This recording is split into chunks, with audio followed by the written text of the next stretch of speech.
పెట్టేందుకు మార్గం సుగమమైంది.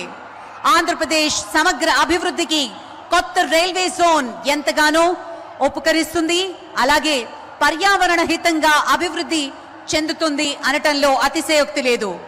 Green hydrogen project కు ఆంధ్రప్రదేశ్ హబ్ గా మారుస్తామంటూ ముఖ్యమంత్రి మన ప్రియతమ నేత శ్రీ నారా చంద్రబాబు నాయుడు గారు చెప్తూ వస్తున్నారు.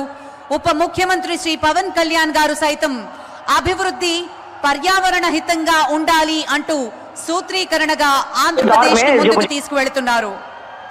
ప్రాజెక్టులన్నీ పర్యావరణ హితంగా ఆరంభించాలి. ఇప్పుడు ఆ అభివృద్ధికి కేంద్రం తీసుకుంటున్నటువంటి చర్యలు మద్దతుగా ఆంధ్రప్రదేశ్ గ్రీన్ హైడ్రోజన్ ప్రాజెక్టును ప్రారంభించుకుంటున్నాం.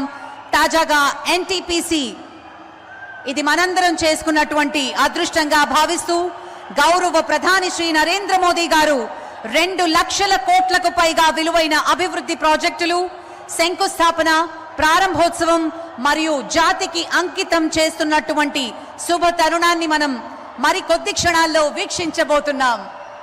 రోడ్ షో ముగించుకుని కూటమిత్రయం ప్రధాని నరేంద్ర మోదీ, జనసేనాని పవన్ కళ్యాణ్ మరియు మన ప్రియతమ ముఖ్యమంత్రి వర్యులు శ్రీ నారా చంద్రబాబు నాయుడు గారు ప్రధాన వేదిక మీదకి వస్తున్నటువంటి అమూల్యమైన క్షణాన్ని మనం వీక్షిస్తూ ఉన్నాం.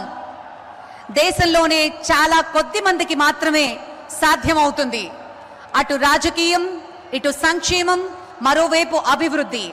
ఇలాంటి భిన్న పార్శ్వాలను అందించగల ఏకైక నాయకులు మన ప్రియతమ ప్రధాని శ్రీ నరేంద్ర మోదీ గారు. రాజకీయంగా ఆయనకి తిరుగులేని నాయకుడిగా